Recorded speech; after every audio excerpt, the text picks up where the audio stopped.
Për më shumë se 20 vite, një fshat i vogël në jug të Shqipërisë sfidoi shtetin, ndërtoi një ekonomi paralele dhe u bë sinonimi kanabisit në të gjithë Europën. Ky është një dokumentar për pushtetin, paratë dhe çmimin që paguajnë njerëzit e zakonshëm.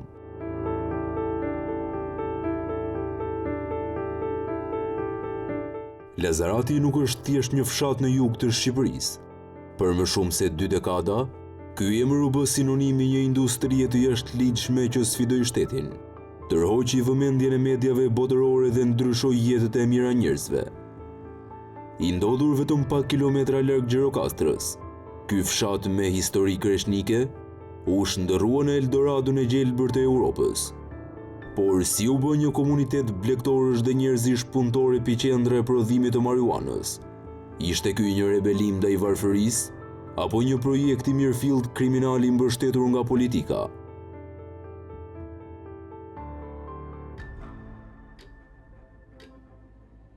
Sot do të udhëtojmë në kohë për të zbuluar të vërtetat e pathëna të Lazaratit, nga fara e parë e mbjell në vitet 90, deri te lufta frontale me policinë në qershorin e vitit 2014.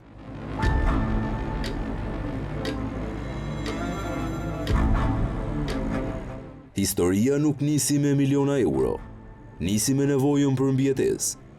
Pas rënies së regjimit komunist në vitin 1991, Shqipëria u zhyt në një kaos ekonomik. Lazarati, një fshat që tradicionalisht njihej për kundërshtim ndaj sistemit komunist, u gjendi izoluar dhe pa mundësi punësimi. Faret e para thuhet se erdhën nga Greqia fqinje. Fillimisht, mbjellja bëhej në kopshte të vogla, mes domateve dhe specave. Ishte një sekret publik, banorët e dinin, autoritetet e dinin, por askush nuk fliste. Në ato kohë, nuk flitej për trafik ndërkombëtar apo industri kriminale, flitej për mbijetesë. Për shumë familje kjo bimu bë mënyra e vetme për të siguruar bukën e gojës.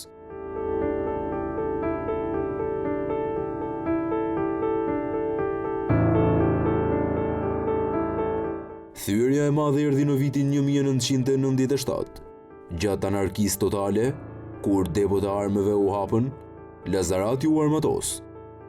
Ky ishte momenti kur fshati kuptoi se mund të vetë qeverisej. Brenda pak viteve, kultivimi doli nga kopshtet dhe ushtrinarët e hapura. Klima e nxehtë e jugut dhe burimet e pasura ujore krijuan kushtet perfekte për një bim që në tregun evropian vlente sa ari. Në mesin e viteve 2000, Lazarati nuk ishte më një fshat, por një korporat gjigande. Sipas raportimeve të inteligjencës italiane Guardia di Finanza, në Lazarat prodhoheshin rreth 900 deri në 1000 ton kanabis në vit. Vlera e tregut llogaritej në 4.5 miliard euro, aq sa ishte gjysma e GDP-së së Shqipërisë në ato kohë.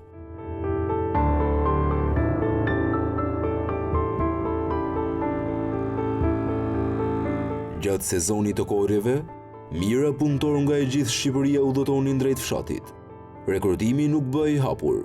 Një fjalë kalonte nga një familje te tjetra.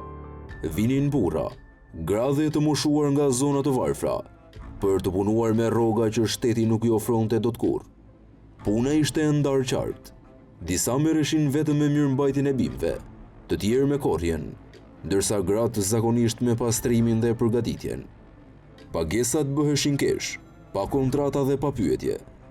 U instaluan sisteme vaditje moderne, depozita gjigande ujë dhe u përdorën plehra kimik të cilësisë së lartë për të rritur rendimentin. Prodhimi nuk ishte më primitiv, ishte industrial. Fshati ishte i rrethuar me roje të armatosura. Policia nuk hynte dot. Ishte krijuar një shtet brenda shtetit, ku ligjin e bënin të fortët e zonës.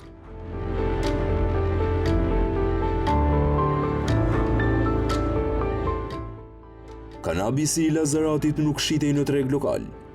Ai prodhohej me porosi paraprake. Blerësit ishin grupe kriminale të strukturuara, kryesisht nga Italia dhe Greqia. Pas tharjes dhe paketimit, lënda narkotike largohej nga fshati drejt pikave tranzit, prej andej, përmes maleve drejt Greqisë, përmes detit drejt Italisë me gomone, dhe më pas shpërndahej në të gjithë Europën perëndimore. Nga momenti që dilte jashtë Shqipërisë, Kontrolli nuk ishte më i Lazaratit. Fshati ishte hallka e parë e një zinxhiri shumë të madh kriminal. Por pyetja që rëndon ende sot është, si mund të ekzistonte një fabrikë e tillë e hapur për 20 vite pa u ndaluar?